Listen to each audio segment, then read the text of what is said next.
What is up, everybody? Welcome back to our YouTube channel. You're of course hanging out with the realest OG and myself, Haron. Karibuni tena sana. Karibu VW OG. Mwenyewe. Yeah, how are you? I'm good. And you? I'm doing well. Thanks. Salama? Niko fiti. How's your week been? It's been long. It's been long. Eh? I don't know if it's because you're recording on a different day this time, but I feel it's been quite lengthy for me. Oh yeah, by the way. But otherwise, other than being long, work, nini. Yeah, work has been crazy. I think that's part of the reason it's been long. But pushing on, pushing well. Yeah. Niko tu sawa. How's it for you? Pia mimi nimekuwa tu sawa. Just pushing on. Same as you. Hizo ni ma placeholder responses yenye hawezi enda ndani uko tu acha tumalizane na salamu tuendelee. Tumekuwa tu sawa anyway. Yeah, very good to hear. So guys, we're picking up from where we left off. If you missed it, in case you missed it, just go back and watch episode 1. Yes. It was about how to tell if companies culture is toxic, whether it's right for you, whether you're considering joining a company, things you should look out for. So I remember we had covered quite a bit. We covered quite a bit. So today we're just hoping to cover the rest that we didn't manage to cover last time. And see how we can help people to manage some of these things, maybe towards the tail end of this podcast or the show today. A tail end of a podcast, relax, wana. Ndio nimedigest 2 kilo umesema and I'm like, wait, what? Because the time tunamaliza kushoot leo, we'll just do a recap and then maybe see how we can maneuver some of these issues that we're trying to discuss here. So have some of these things worked for you, and how have you managed in your operations as far as now?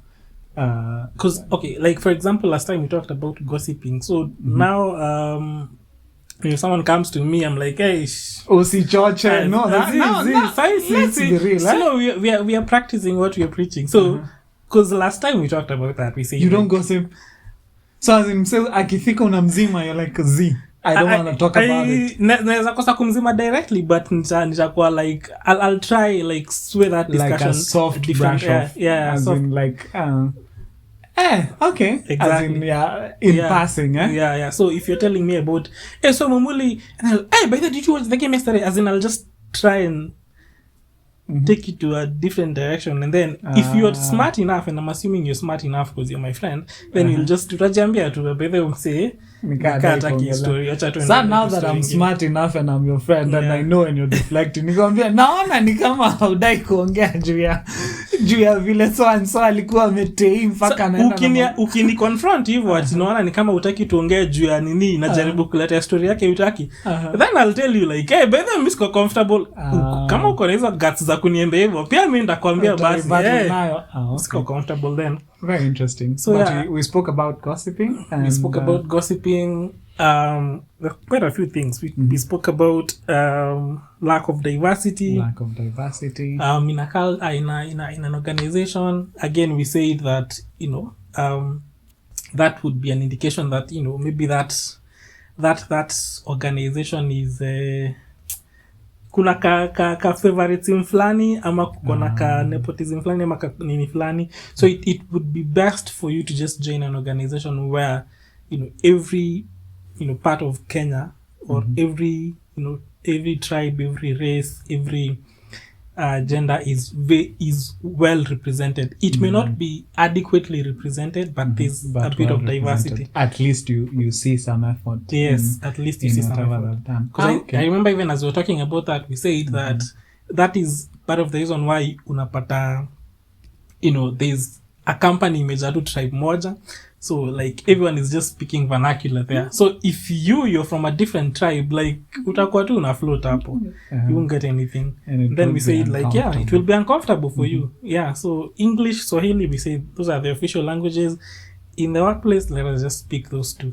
Okay, guys, just go and if you're not familiar with whatever we're talking about, just chapa tu ka back button na uende yako ka episode catch up, tusiwape info yote ndio wakuje hapa. Just go and watch, alafu tupatane hapa. So into today's conversation. So for today's conversation, I was hoping we'd, maybe look at like 3, 4, 5 other signs that you might need to look out for to assess whether a company culture is right for you or not.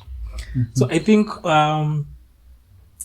the one I'd like us to start with is unhealthy competition. I don't know whether you've experienced this, by the way, where you're in a department and there seems to be, of course, competition is good because it makes people push themselves.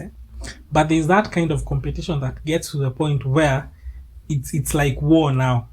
I will step on everyone that I need to get to the top. I will. So it's just getting to the top by all means necessary. I don't care whether I'll hurt some people along the way, whether I'll tarnish some people's names. Tarnish some people's names. So I don't know for you if you have ever experienced something like that. It may not have been you, but something that you observed from afar, that there were 2 colleagues, 3 colleagues who are going at it. And they're like, this one is the short answer is yes. I have seen some. I wouldn't say that it was some form of competition that got to that extent where you're like, whatever these guys are doing is off. It's just that in some areas, as we're operating within the organization, I have seen some things, probably, let me not say colleagues, but people do. And you're like, I don't think I would do that if I was in that position. That you can see clearly whatever this person is doing is to put themselves forward and just to ensure someone else has been buried. They're throwing the other person under the bus. Yes, figuratively speaking. Yes. And I think that that visualization for me sort of kind of relates to, you remember there's a different conversation where we are having about sell your name out. So I would also want to also just have a conversation on how far does it need to go, and at what point do you cross the line for it to be sahi hapa si jina unauza, you're doing something else. I don't know if it makes sense for you. It makes sense because what he's referring to is something we covered in part 1 of this series. Yes, where we're talking don't about sell out. So you need to go back and just so I think, but yes, to answer your question, I have experienced it and I was like, these things happen. It was shocking. Were you the one tarnishing someone's name? You are the victim? I hope I haven't ever tarnished someone's name. So kaa nimewahi kuchomea mahali, nitaje hapo mahali, labda I need to do some soul searching. But it was the scenario was a colleague was doing something and I was like, wow. Okay. It doesn't need to get to that point. And I remember I probably confronted them. How my memory serves me is I confronted them and I was like, you don't think you could have done this in this way? And they're like, no, this is what needs to happen. And I'm like, hey, okay, if those are my shoes, I wouldn't take that direction. Okay. But personally, I don't think I've ever found myself in such a scenario where I am competing with my colleagues to the point where I will just bury them and forget about them. No, I happen to believe in teamwork. So if you're in that position, would you bury your colleagues, figuratively speaking? No, I wouldn't, because at the end of the day, like I said, I believe in teamwork. So if I bury you, I believe that I am burying part of the team, because it's we are one and the same. So I cannot bury a part of you can't. So it's very tempting. It's very tempting, by the way, especially with how competitive careers nowadays are. Yes, and everyone is trying to get to the top. So it's very tempting to just play rough, and try and throw your colleagues under the bus. But if you remember why you're here and why you're doing what you're doing, and the team mindset comes in, then you won't actually resort to things like that. But then you might find yourself just doing it by the so to go back to your question, whether how do you know that, because we say that you need to what do you say, like kujipigia debe, like yes, you need to unafaa ujiuze as in you just don't let your work speak for itself. You also need to speak for yourself and speak for your work. Someone might say that, in this speaking for your work, maybe you're like ignoring. Yes, probably you're burying someone. Let's say now, if we look at an example, just to also help with the explanation, that for you to even be able to deliver what you needed to deliver, I had some input on your work. Probably not as much, but some input. Then sasa, because of course you're the one who's delivering the report, you're the one who's doing the presentation, let's think about that. Unafika hapo unasema as Githinji, mimi ndio nimefanya hii kitu yote. No, personally I will not do that. I will just say this is, yes, I am the one presenting it, but this is the result of a collaborative effort between this and this and this, these team members. Yeah, so I'll acknowledge them by then.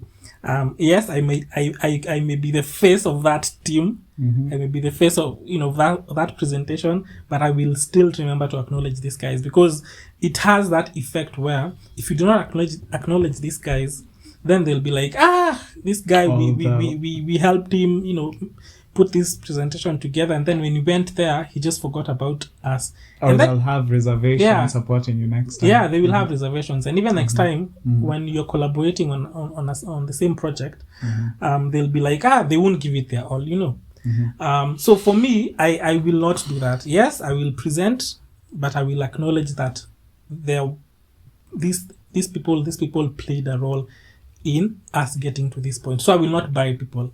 But yes, of course, I will sell my name there, because of course I'm selling, you have to sell your name. Everyone else is selling their name. But I think, and this one happens a lot, especially when the junior people have done work, they've sent it to the boss, and then the boss is sending it to like the directors, and so it appears as though the boss is the one who did it. Yet, for example, you are the one who did all the work. So such instances, they may happen. So for you as the junior person, don't usishinde hapo. Be like, okay, it's okay. Like we are doing this for the team. Unfortunately, probably you won't even know it happened. Yeah, you won't even know. You won't be involved in the board meetings that the directors are in. Yeah. So it's very easy. As the boss, I can just say, by the way, this is the report I generated. This is the outlook. Yeah. This is what I see. Unaona hizo ma zote nimeweka hizo conversations. Na probably for me to get that report, I just sat down and said, generate A, B, C, D, and share your insights.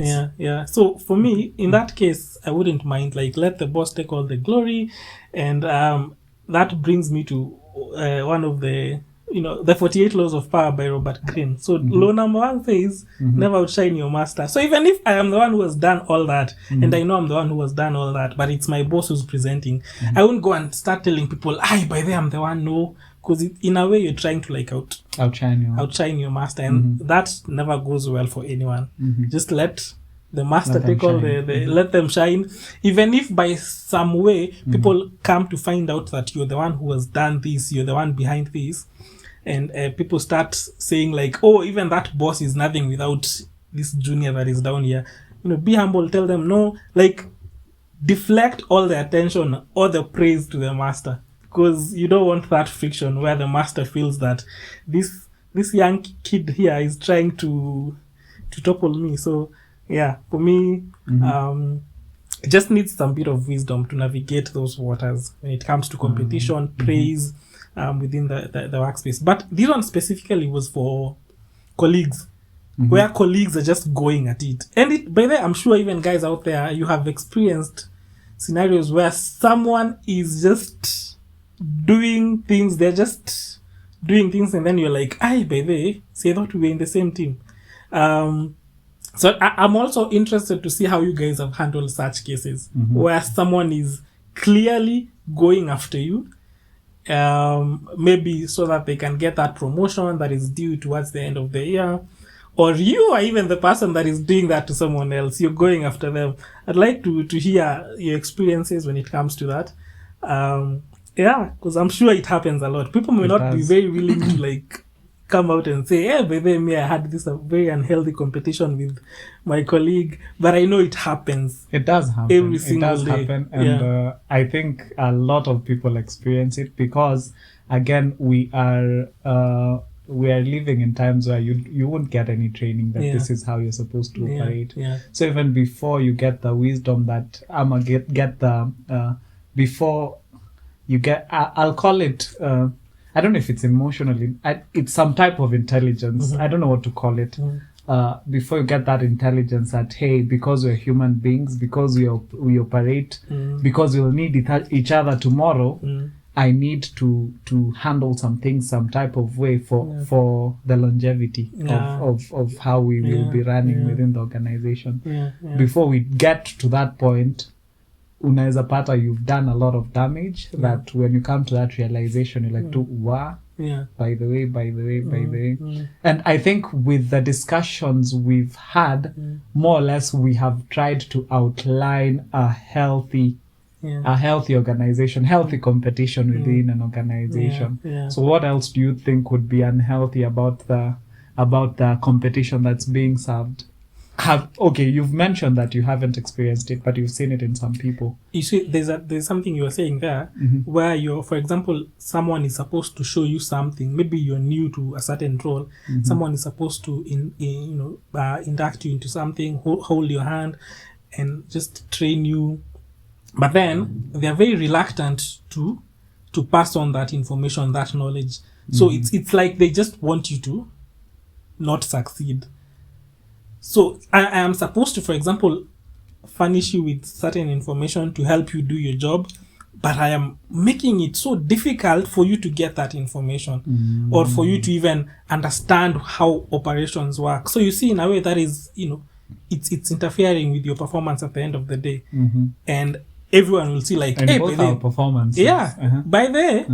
But if people go like deep and on an individual level, they'd be like, hey, Mumuli is the one that is clogging up the system. We are not moving. But they don't know I am the one who is making you not move, because I'm not giving you certain information that you need to be able to move to the next step. I am not maybe even doing the training that I'm supposed to do for you. I am not facilitating you, so you're stuck there, you see. So people everywhere is thinking, everyone is thinking, Mumuli is we're not moving because of Mumuli. Kumbe there's someone else who is sabotaging you on the other end. So I think that is one scenario. People just don't want to share information. People don't want to facilitate you. I am sure there are so many others. That's why I'm saying people, you need to comment down below. I'm just thinking of saying the ones that are coming to my mind right now. So yeah, but I'm sure there's so many others. Very true. And I have also experienced that where whatever, I think it's part of the organization's culture that you dive into an environment where knowledge transfer is not part of someone's JD, for example. Yes. So as in how you handle that is vile sasa wewe uta figure out how you need to swim into those waters. And you will find that knowledge transfer as you're sharing probably I am, as you've mentioned, you're supposed to show me something. But in your JD hakuna mahali inasema that you're supposed to knowledge transfer in the event you're inducting someone. So would you really say that if it's not part of your requirements as far as operations in the organization is concerned, are you really doing me wrong? Okay. If we look strictly at the JD, then someone might say no. But we know that you're supposed to show me these things. You're supposed to transfer that knowledge to me. It's okay. let us just bring in morality into this issue. Like, morally, you're supposed to show me, to give me this information so that I may be able to move. But without that information, I won't be able to move. So, in your mind, does it sit well with you not transferring that knowledge to me as a morally upright person or morally upright colleague? I think for me it would be about weighing the options, because nitaangalia niseme yes, najua okay, I can help if I need to, but because it's not in my JD, do I have any requirements that require more of my attention than you? If no, then of course nitakuokolea. If yes, juu hapo okay, unaweza sema ni morals, which is true, but ukiangalia kama ni targets, hata kama ni wewe utasema tu ati to hell with my targets, wacha zikufe alafu uendelee, wacha nimuokolee. That's what you do. Okay, because me I'm naangalia situation. Huyu ni mtu amekwama, like ni mtu amekwama, haizi move. Na sasa ndio aende to the next step. I don't know if you've ever been in that situation at work. I have. Where for you to move to the next step, you require someone's input, without which hawezi fanya anything. So in that case, like, where uko 100% dependent on them, your performance, your everything, your output is dependent on that. So in that case, you see utakuwa ni mess, like, cause nitakaa tu hapo na cause unasema it's not a priority for you cause it's not, you know, in the JD. Hakuna line inasema hivyo, then utakuwa nini, and that it is, for me I feel it is against the spirit of teamwork. Because at the end of the day, you also want me to succeed. Yes, for you'll do your job, and then 5, when the home, you've achieved everything. But for me, by the time you're leaving at 5, for example, I'm still stuck there, and then you're saying, oh, it's 5, by the hey, it's time, I need to go home. Like, but me, you're leaving me there. Na feel hapa kidogo tumebadilisha roles. Okay. Usually I'm the victim. No, I mean the victim hapa, because you have all the knowledge, but you don't want to help me because you're saying it's not in the JD. It's not that I don't want to help you. Scenario yenye naangalia, it's not a priority for you. It is not a priority. But it is, which is true, a priority for me. I'm stuck. I can't move without which you. Which is true. Na nikikwambia then, okay, Githinji, I can see that you need some assistance here. Do what you can. I will only be able to help you tomorrow from 9 a.m. Okay. Because essentially, unaona, what I'm trying to look at is, what I'm trying to say is, I actually have been in that situation before, where someone's input, alafu unajua when you are required to do something, you feel like that's the whole world to you, as in, hey man, this needs to happen. Then whoever you need, whoever's attention you need, because I'm not there, I need to do something else. Yeah. So if you try to put yourself in that person's shoes, probably utaona that actually alikuwa na demands zingine even heavier, even dire than yours. I know that for you it feels like the world, but unaona pia akona mahitaji yake, right? Ama akona whatever his deliverables or her deliverables, they also need to meet. Probably akusaidie, then akue chopped because alikuwa anakusaidia, and no one on his end ama her end is willing to understand that actually I needed to help out this kafresha ndio meet targets zake. Unaona? Yeah. So I sijui kama unaelewa. In that scenario, if you're not able to help me, okay, it's an issue of not being able to help me. But the willingness is there. Is there. Just that maybe the time is not there. Time, yes. But if you're willing, then that is okay. Then I understand that. Okay. But for this one, we were saying that someone is able, but is not willing. Oh. So as in niko hapo nikagazeti tu napita ama unajifanya venye uko na vitu mingi za kufanya, so you don't have time to, like, do training for me. That's different. So that is the one that I was saying. Amba, you don't have time to send me, those inputs that I need for me to move on. I'm actually hata ni mimi nimeweka hizo obstacles for you, and I actually just don't want you to succeed. That's terrible. Yeah. For me, I think that is where now the unhealthiness of this competition of this scenario comes in, where someone does not want to do to help you to get to the next level.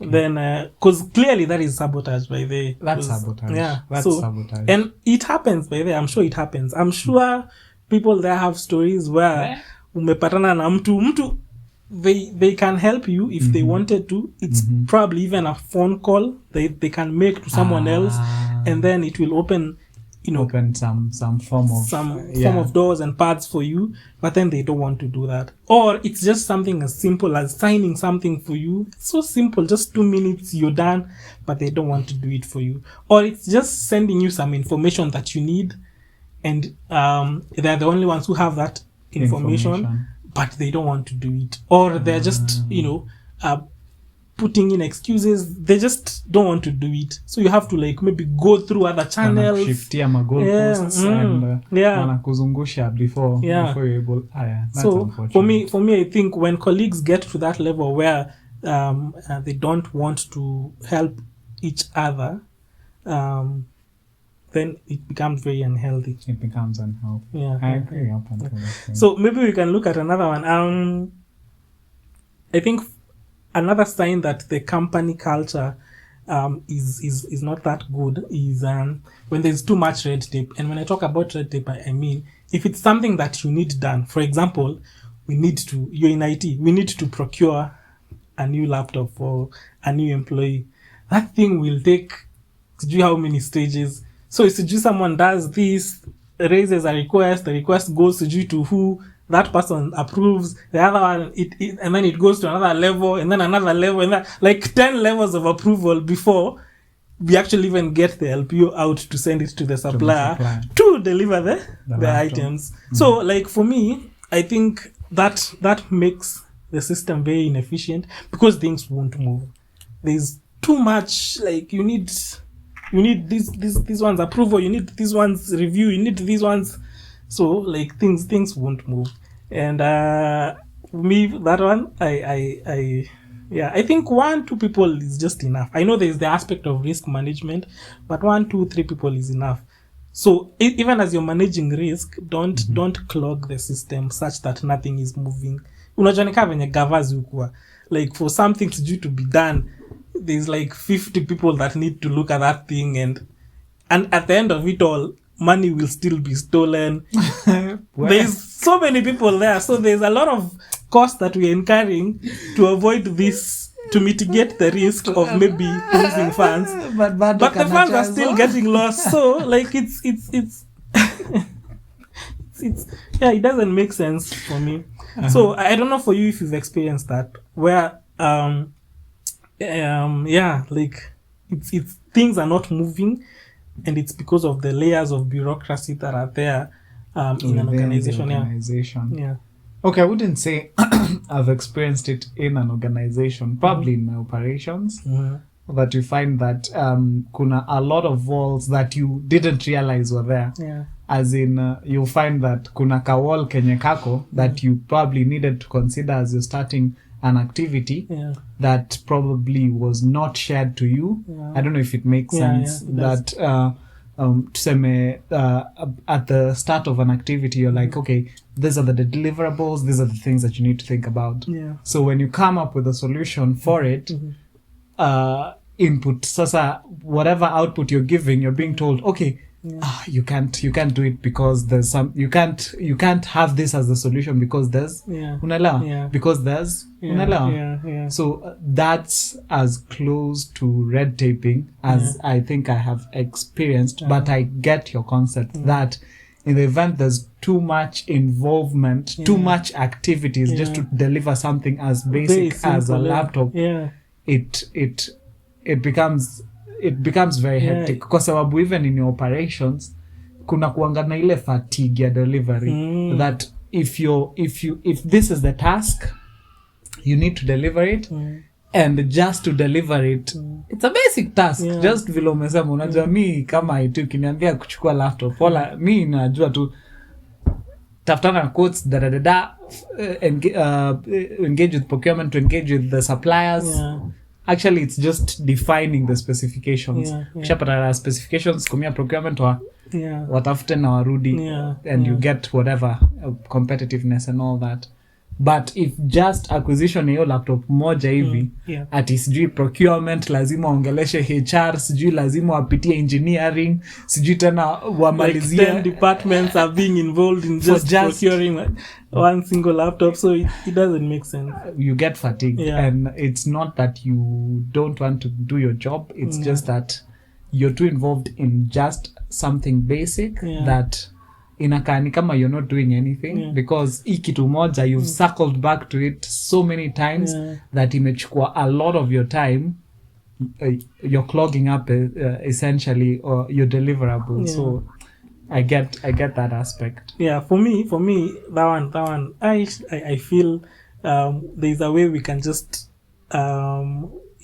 kufanya tu nini operations zikuwe tu smooth, lean, and just we also are able to manage the risk at the same time. So how do you manage the risk? Because I know here we've talked about something as simple as a laptop, but now imagine it's something larger. In IT's perspective, let's say it's a system, probably it's acquisition of an ERP, na tuseme bado ni hawa watu watatu. Okay, I think it also depends if with the risk, the magnitude of the risk that we are talking about. If it's something larger, then we might need like 2 more levels of maybe approval or something. But something as simple as a laptop, we probably something like a laptop maybe we need 2 people. But like an ERP system, that one we might need like a third and a fourth person. It requires the entire organization.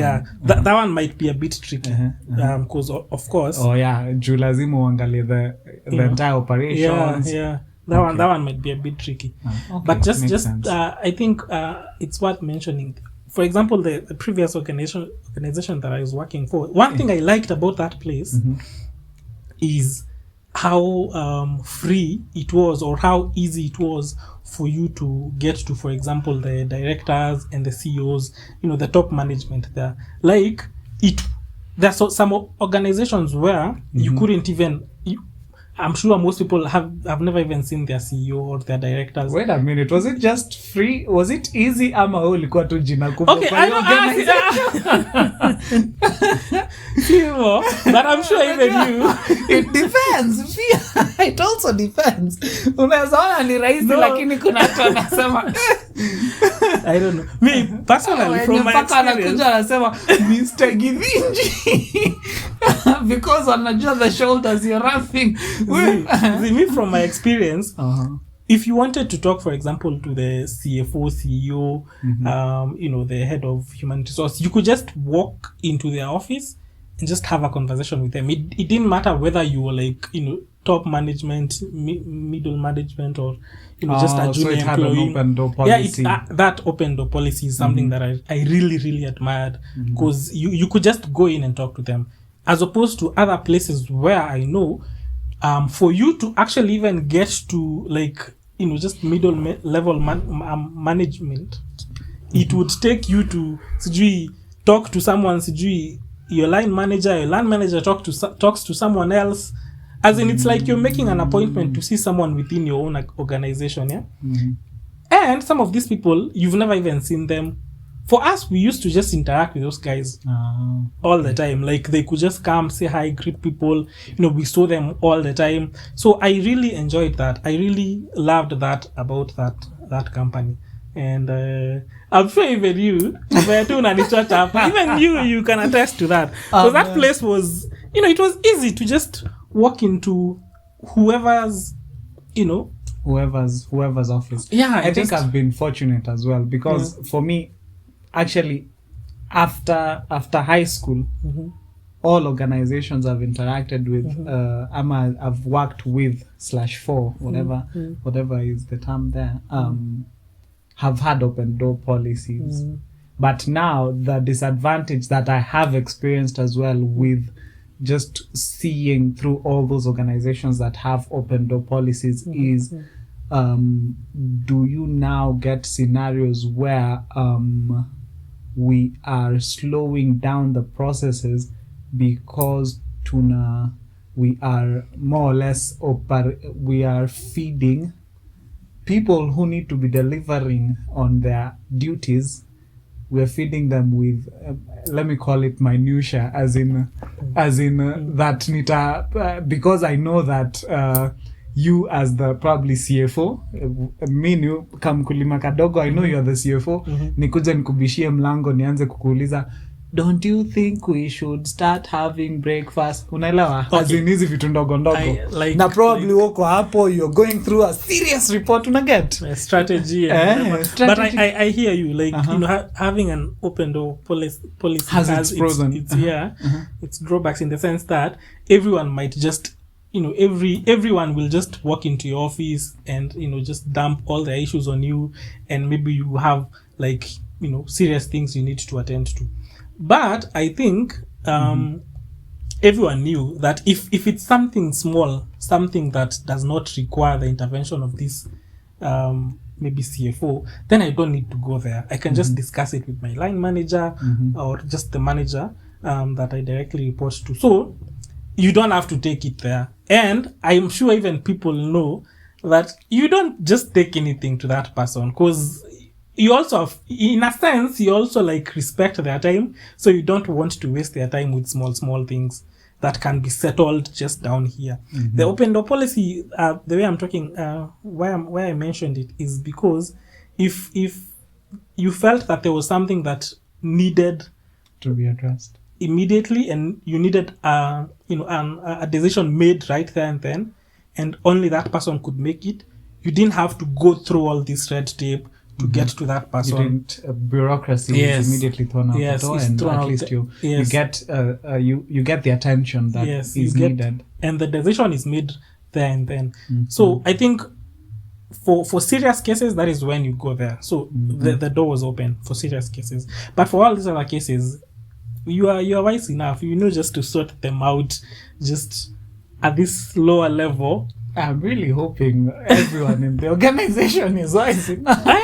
I believe so, because you also don't want to just go knocking at their doors, the management, and you don't have something worth their time or their attention, because you will also look like you don't know what you're doing. It brings an imbalance. So I think it's, for me, I prefer the open door policy.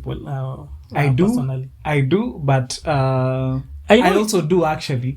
But for me, I think, I don't know, I've also seen it being exploited. That's why I'm saying the open door policy works, but it requires that there's that silent agreement that hey,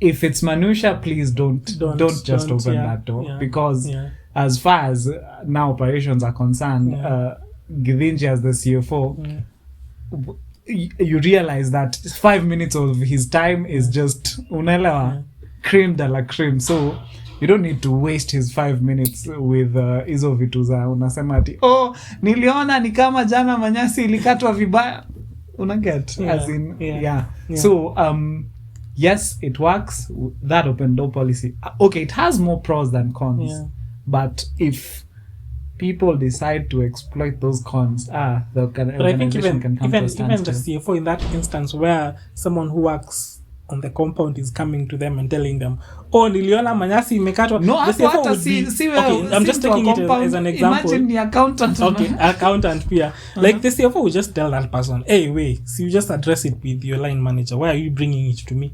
I'm going to go and tell the person in charge of the maintenance of the compound and stuff. So the CFO would actually be able to tell, no, this is not something I need to be discussing right now or handling.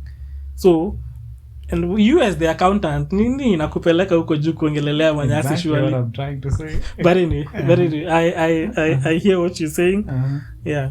So I think one other thing that might be an indicator that, you know, the culture may not be a very good fit is when there is little or no room for growth, or rather the the environment itself is not facilitating growth, either career, in terms of career, or Hey, that's a tough one.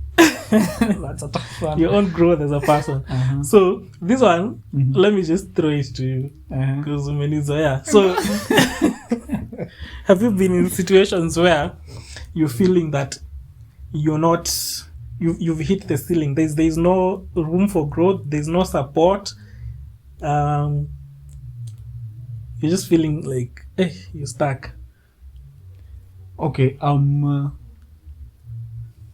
for me, now you're making me see my life as a fortunate one. I feel I've been quite fortunate, because for most of the roles that I have undertaken, I have had to grow to fit into those shoes. That you will get into a space where the operations are not your everyday, are not your everyday endeavors, as in what you're used to or what you've been going through. It has, for me, it has always been, I get there, then higher. You have to grow, whether it's laterally or vertically, to get to some point. But that said, in those roles as well, I have gotten to situations where I'm like, higher. I feel like I've actually gotten to the ceiling, and there's no way up. The reason I was actually saying that's a tough one is because if you look at the small and medium-sized enterprises, you actually get into a role and you're already ushafika juu. There's no other growth that is required. So does that mean that I can't go and work? That I can't go and work there? But essentially, it's not that it's a bad organization. Whatever they're doing is off. It's just that the state you found that organization is where they're actually excelling in, and they're doing quite well, and they're, as in, everything is flowing. But I would also agree that if you get into a situation where you're finding that there isn't any growth here, nimeingia jana and I already know everything, the ins and outs, as in nizile skills zenye niko nazo, and this is what I'm doing, it might not be toxic, but it might not be the role for you. Because for me, I think what keeps life interesting is the challenges that you get to as in the problems you get to solve, whatever the explorations, the knowledge you amass by as in, I think you get what I'm trying to say. If it's not challenging, probably it's not for you.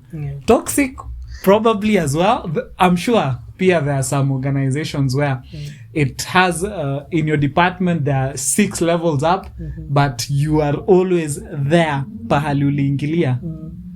If that's the case, then now that's toxic, because I believe that your role, within 6 months you need to be good at it.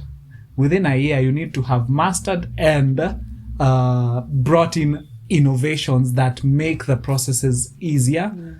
A year and a half you need to be pivoting to something else, or going to the next level, I think. So ukiona tumeangusha miaka 2 na ni ile role uliingia nayo, that's a problem. That's a problem. So that's it's time for you to find more challenging, not even more challenging, probably a different challenge, or find let me not even call it greener pastures, find other pastures. Because I know for a fact that within a year, a lot has changed. If you're still doing the same thing, it's a problem. Not just for you, but actually that entire organization. Because of the way things are changing, the way the world is moving, if you're doing the same thing, it's a problem. Yeah, I don't know what you think. I think on that point that you're saying, when you get to that point where you have learned everything and you feel like you've hit the ceiling in as far as your growth is concerned, personally, I would just move.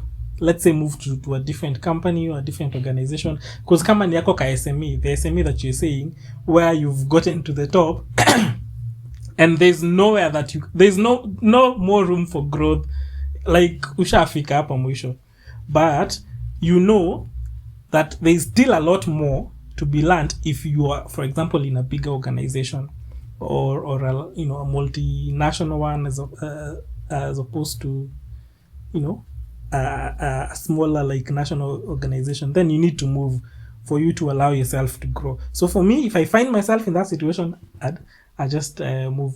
But I've seen managers that they, even as you're getting into the organization, let's say, let me just use the example of accounts. So accounts, most accounts, you know, requirements, you know, CPAK. So even if your employer embodied you without having completed the CPAK, maybe you just done up to 3 or 4 or 5, then they tell you need to finish up to K. So there's that challenge for you to finish at it, least finalize to finalize. And then after you finalize, think about doing a degree, you know, just think about doing other courses. So I've seen managers that do encourage people to do that, to grow, not just because you got the job. And I think in another episode we talked about this, because you just got the job, you're now safe and secure, you're comfortable. No, I need you to be comfortable. Yes, I need you to. It will always be about growing, Yeah. and just being better at whatever you're doing, perfecting your craft. Yeah. So there are managers who push people, just, you need to do this. Probably you weren't even, you didn't have plans to like clear your education because you already got the job and you're comfortable. But this manager is on top of you, telling you, no, you need to do it. It's not even for me, but for your own personal growth. Yes, you will need to have that knowledge. You'll need to keep updating your skill set. So I need you to go back to school. And they encourage people to do that. So I find such kind of an environment very good, because it keeps you like on your toes in as far as your knowledge cap is concerned, because you won't just sit pretty thinking, me, I'm good, I got the job, now it's just climbing the ladder. No, I need you to, you know, to also just more, it's like a preparation for whatever. And either way you become a better person. And that other scenario where you pointed out, if there are so many levels for you to climb, and judging maybe from experience, the people that are on the lower level, you know, it's very hard for them even to get to the second level, then you don't need to stay there for long. Just stay there for, you know, 1, 2, 3 years, and just find 3 years. Okay, for me, I think 3 years is enough. Just 3 years, gain the necessary experience that you need, and then move to somewhere else. So don't just stay there hoping that, you know, somehow, you know, the doors will part and you'll just find a direct way to the top. No, just utakatiwa maji na Musa ati unangoja, you're waiting for him to part the Red Sea. No, just move to something else, move to a different organization. People are afraid of that. They're just like, I'm so comfortable here, let me stay here. But no, you can move. It's looking good. I've been doing well here. Hata kama sipandi juu. I know my managers, I know my colleagues. So if you find that there is no room for you to grow, or there's not a support system to help you grow, then I think it's time for you to move. Simple as that. So maybe before we finalize, maybe we can just talk about disparity. And when I talk about disparity, talking about disparity in the sense of maybe pay or wages, disparity in, you know, how, you know, we treat employees. For example, how managers treat, you know, employees of the same category or the same level. So let me talk about the one for the same level, where, for example, and I'm sure you've had this, where some people feel like this manager is favoring maybe a certain employee for one reason or another. And so the rest of the guys are like, we did the same, you know, kind of work. Why are you like, you know, or maybe that employee has done something wrong that requires maybe even disciplinary action, but then it will just be swept under the rug. But if someone else does the same thing, they will have to bear the consequences. Yeah, of course. So I think when things like that happen, where employees notice, you know, the treatment is not fair, for everyone, then it starts creating that tension.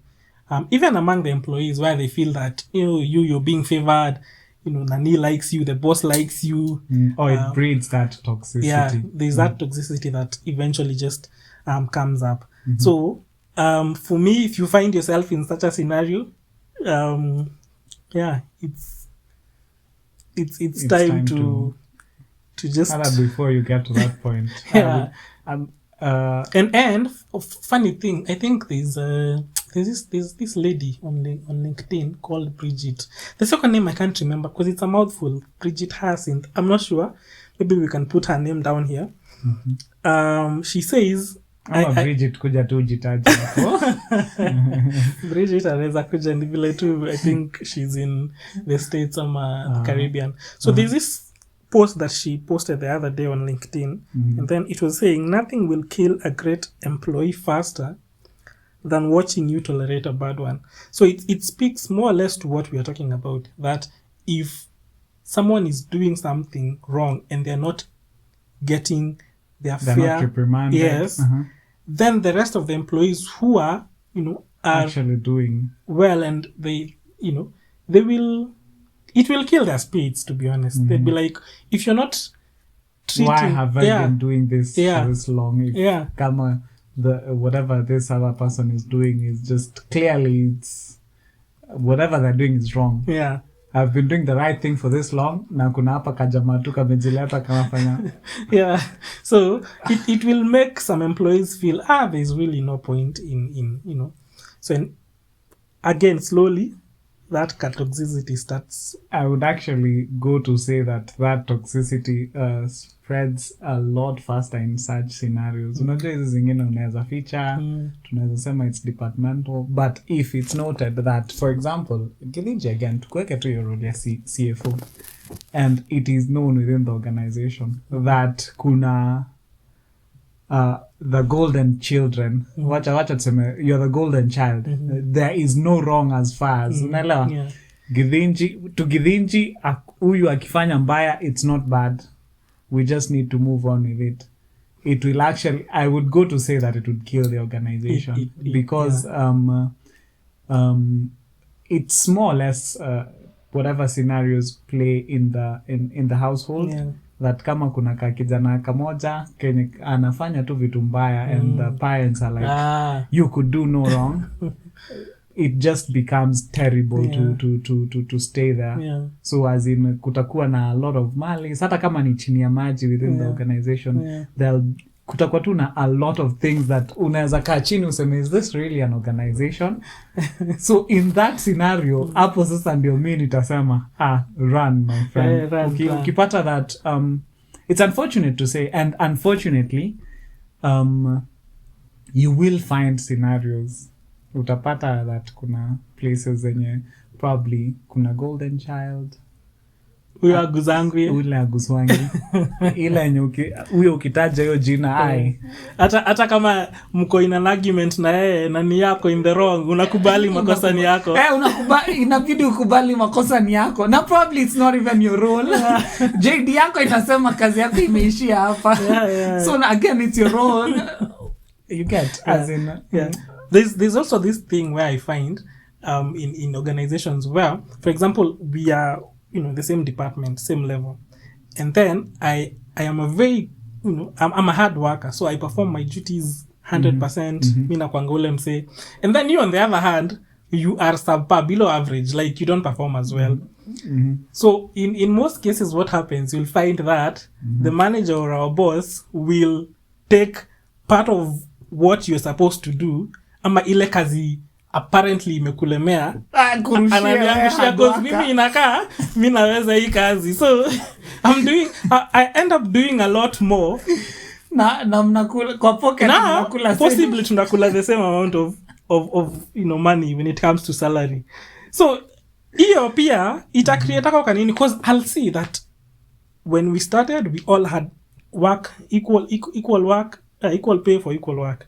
But then because it seems as if you're lagging behind, some of your load has been passed on to you, and I'm expected to still perform above.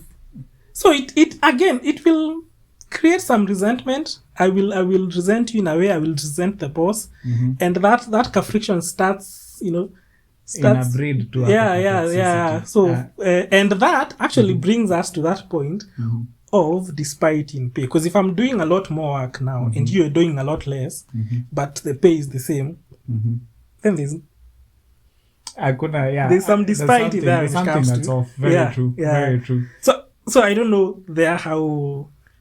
I agree with you. I actually agree. And in my experience, unfortunately, by the way, I've also experienced hizo yenye either umeamua kujituma ama unaona mtu anajituma, and sometimes it's gotten to points where the glory is actually going to kale kajama nyinyi wakulima mkiangalia sasa usi hata ajui kushika jembe. So whoever is giving them credit, of course, are off. But yes, it does happen, and in such scenarios, again, for me, I would say run, because what I've seen happen is that toxicity in such environments. For too, the quote that you've mentioned, that it actually messes with someone's psyche, it messes with someone's mental. Unaweza kuwa the most hardworking, you have all the best principles that an organization would require, but just because you're in that environment, you find yourself doing things that you wouldn't do. By the way, if you're staying in such an environment, you're very strong, but you need to find some other people. Hapo sana ndio mimi nasema itabidi utafute mahali kwingine, because what I have seen is it won't change. That if there's a golden child, usually forever be golden. Forever be golden. As long as that godfather is there. As long as the godfather is there. As long as the godmother is there. As long as whoever is shining the light on that child is there. It will more or less stay the same. Not ujaribu kufanya nini, usually ni hiyo tu story yenye tunasema again, don't try to outshine, and if you can't outshine, then how will you bring it to the attention that hey, this golden boy is not doing what they're supposed to be doing. Unaona? So, zingine is just losing battles, in my opinion. I don't know if you guys have experienced something else, or you've encountered such scenarios and you have found a way to bring off the golden boy from their golden chair, but in the areas I've been, it's always a losing battle, and you would more chances than not, you would lose your peace of mind more than convince whoever needs to be convinced that by the way anafaa badilishe, ama you need to revise whatever they're doing, or whatever as far as deliverables are concerned. So but again, kama umeamua kukaa huko, also note that it just messes with your mental. Because if you're doing good and you're being awarded the same as someone who is not doing as good, of course unaanza na hizo existential questions. Why these things happening to me?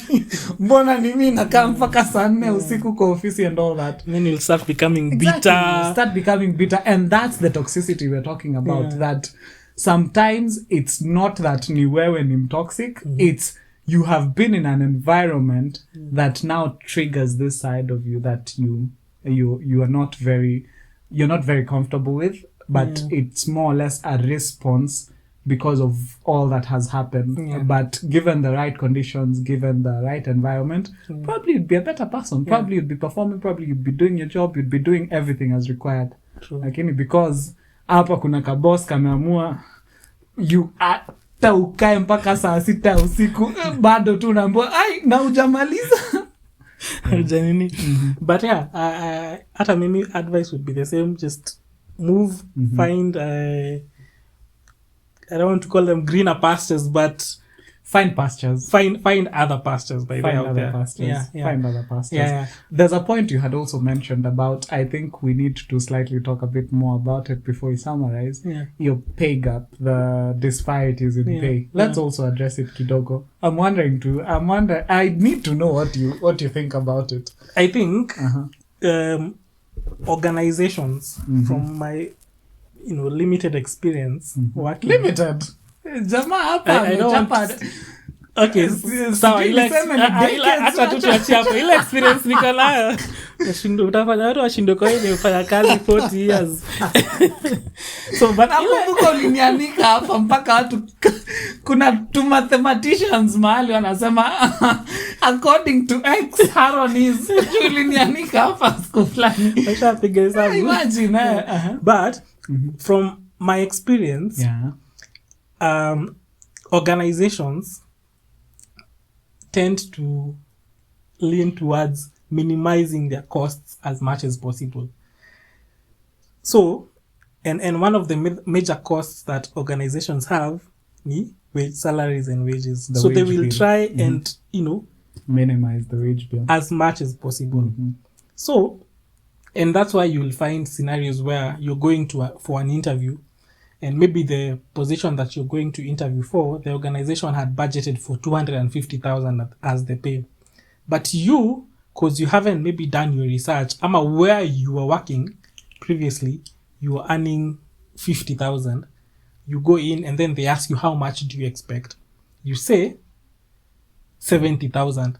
Because you're like, hey, from 50, let me just add 70. So that even if they negotiate, it won't shuka more than 60, like nipate ka 60, But their budget is 250, and the work that you're going to do there and the value that you're bringing to the table is worth that 250,000. But because these guys, when they ask you that, could be more. Actually, yes, it could be more because for as far as value is concerned, yes, you have to be paid less than whatever value you're adding for the company to make money. Exactly. So if you quote 70,000, what these guys will do, they'll be like, oh, okay, let us give him 100.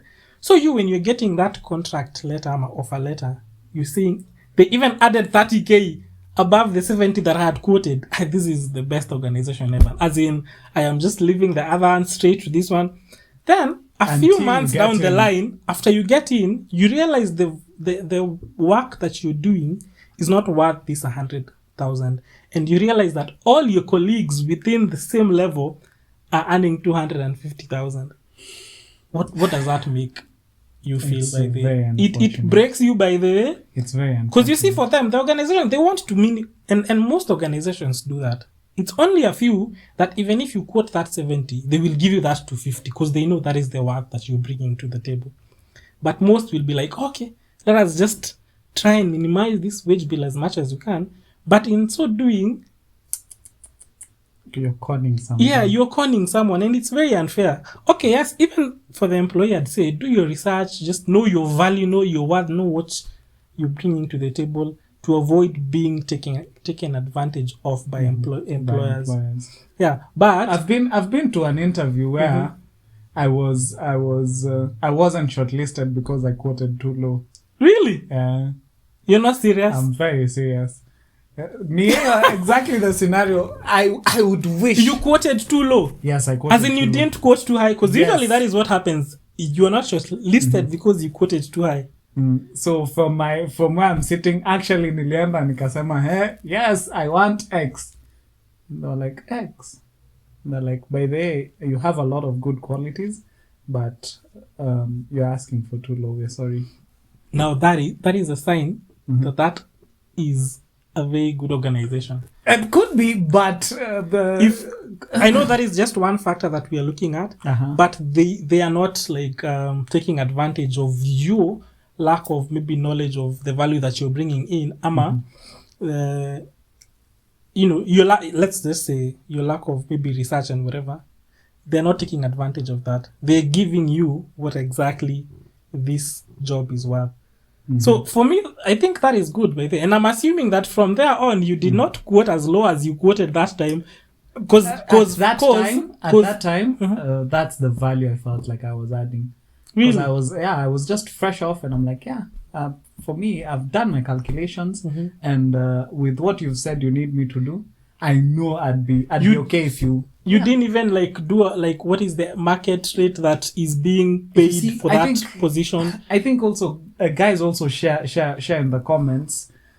You see, with most of the organizations, plus pia me ni 2 decades kadhaa, back then. Now I believe there's a bit more transparency than it was back then. But before, for you to know what the scale was for that specific position, you needed to know someone in that organization. Ndio akwambie, hapa najua wako na like 250, 300. Unaelewa? But I'm thinking not just that organization. There are similar organizations within that industry that you could have done some benchmarking on. For example, if it's organization A that you're applying a job for, you can go to organization B or C, or you have friends, you have people, you have networks. There are people that you can actually get this kind of information It from. was an MNC. But still, I think... Hapa, unaona, by the odds are against me. And yes, by the again, now research and all that. And I believe this is, before we even summarize, we can also take some time to just talk about, we have seen these are the traits that represent a toxic organization. How do you identify them, especially if you're someone who's outside, who's watching from the outside in, and you're prospecting that organization? Does that make sense? Yeah. That how will I know that if I want to go to that organization, what are some of the things I'll need to, as in how will I get even access to this information that we're saying kuna pay gap? How do you even know, and you haven't even joined that organization? That we're saying that relationships uko ziko, kuna the golden boy. How do you even know, and you're watching it from outside? Some of these things you may not know until you get into that environment. And then that's why we're saying, if you find yourself in that environment, because when you're outside, you don't have the advantage of knowing. But if you find yourself there after like 6 months, 12 months, 2 years down the line, you're already aware of what kind of culture you're operating within. So then it's for you to make that decision. Will I still operate with this kind of pay that I'm getting, yet it is way below the market rate that is being offered out there? Or, you know, what will I do? So it's for you to make that decision. But there are some, for example, kuna organizations say, even if we are not working for them, we already know, or there's this perception that the culture there is good. Like, yeah, there's this perception. Yes, even you not working there, you know, it's in the public domain. People talk about that. Again, there are organizations that right now, even if someone called you to work there, you'd be like, easy, because you already have some information about what goes on in there. Yeah. Very true. Very true. But yeah, for me, back then, okay, let me also just take you through the scenario. I feel that you're very naive at that point. I'd say I wasn't. I'd say I didn't have any access to the information that was within that organization. Because, background is it was a multinational, whatever. It was a multinational corporation. And they had really, by then they had gone deep to find us. And fortunately or unfortunately went through 3 interviews. Wow. Yeah, so this was actually the final. Hey, 3 interviews kwanza. And they asked me and I was like, yeah, by there so actually whatever I quoted, let me do the calculation kidogo. For them, the lowest they were willing to pay in that scenario was whatever I quoted times about 3. Ulenda ukaambia wakupatie 5k. Times 3. And so, like, just for context, let's assume if, for example, he had quoted 50k, let us just take that as an example. They are willing to pay 150 minimum. So if you had quoted 100k, they were willing to pay 150 still. No, so 100. If you had quoted 100, they were willing to pay 300 minimum. Yes. If I had quoted 150, they were willing to pay for 50. And by the way, I even asked out and I was like, by the way, I felt like I did really well. Why wasn't I? And they're like, yeah, you did really well, but whatever you quoted was just off. And the fortunate thing was, after the interviews, usually before we went through the interview process, ni ile mnajituma, mmefika mapema, so mngefika watu kadhaa. So I made it a point, I don't know if it was subconsciously, but I'm quite sociable. So as in I got in touch with the team. So niliwaulizianga kando, by the way, how much did you quote? And they're like, yeah, me nilisema. Then I was like, how did you know this is the figure they're looking for? And they're like, yeah, you know me, I know someone who's working there, so I'll come in and be, if that question gets there, just this is the response. Unfortunately, we were about, by the way, the number was huge, and I remember they were doing massive recruitments. We were about 45 to 50. What? And I remember, like, I don't know, it was about, by the end, it was about 9-10 guys who got handpicked. And you were part of the 9-10 guys? No. You had made, by the time we were getting to the finals, we were about 20 guys. Oh. So me nilifika 20. So the guys who got recruited were about 10. So one of the 10 was like, yeah, me hapa, by the way, this one, to me, that question, that response, okay, I wasn't prepared enough to respond to that question. So I budged. Of course, kuna how you're supposed to do that dance. I don't like that dance. As far as now negotiating, I don't like it. There's how you're supposed to do it. But if you're prepared, you can just say, I know this is the figure, so just... Yeah. But I feel also because you were just fresh from school... I wasn't very fresh. Okay. So I'm actually trying to figure out mbona. But anyway, it's okay. It's fine. You didn't have anyone in that organization that could actually just enlighten you kidogo. That's mostly what I'd attribute it to. Funny thing, there's this time that in some organization I was working before, like a few years back. And then there were interviews going on for a certain department. So as I was going to the washroom, the gents, I met one of the guys who was supposed to interview for that job. They were waiting in the reception area. Someone else was already inside doing the interview. So as, I was done with my business and then, just washing my hands, this guy comes and says, yeah, by the way, you work here? I'm like, yeah, I work here. So he's like, me, I'm here for the interview, but I have a question. What is like the range that this position that they're interviewing gives for? What is the range? It's like, but I actually felt sorry for him because I have been in those scenarios a few times where I am not very sure of the amount that I'm supposed to quote based on what the company wants. And it's not for a lack of trying. You've done your research, but that information is just hidden under lock and key unless you really know someone that akwambia by there hapa. So actually I told him, by what I know, the knowledge that I have, this position is, the budget that they have for this position is this much. So you do with that information whatever you want. What you will. So did he get it? He got it. Yeah, actually he got it. Funny thing. Yeah, he did get it. Very interesting. Yeah, so hebu mtume hapo. I think on that conversation of pay disparity, it's huge. I feel it's huge. It's very huge. It's very wide, but we should address it as a topic. Because tukianza sahi tutachoma. Na najua watu wanakuanga na machungu sana na kwa conversation. I'm one of the watu. What do you mean? I'm one of the watu. Just nimesegwe hapa about 5 minutes hapa 20 minutes nikisema. Wase wengi sana. Yes, I feel like some organizations lose out on great talent just because of that dance. And it's such a little dance. I don't believe I should be good at negotiating for my salary for me to be paid well. That's a belief I hold. Also, I don't believe that just because I wasn't able to eloquently outline whatever I'm expecting, that is reason enough for an organization to just slash your legs off. Because sababu wameangalia wakasema ati huyu vile anaongea kwa sababu alikuwa amesema 400 acha tumpe 200. Very unfortunate, but that's a conversation for another day. We'll address it. Let's address it as a topic.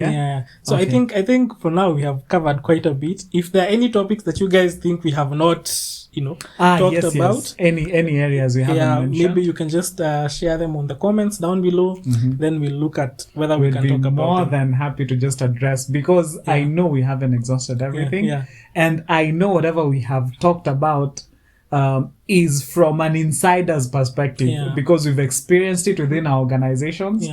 I think partly we also, as I mentioned, you remember I mentioned it at some point, you need also an outsider's perspective on how you're supposed to research an organization to know that, red flag, up I can't go because of, right? Yeah. So guys, just share in the comments, just share in the chat, or hata vile mnatupatanga tu, watu wanajua vile tunapatananga, but comments.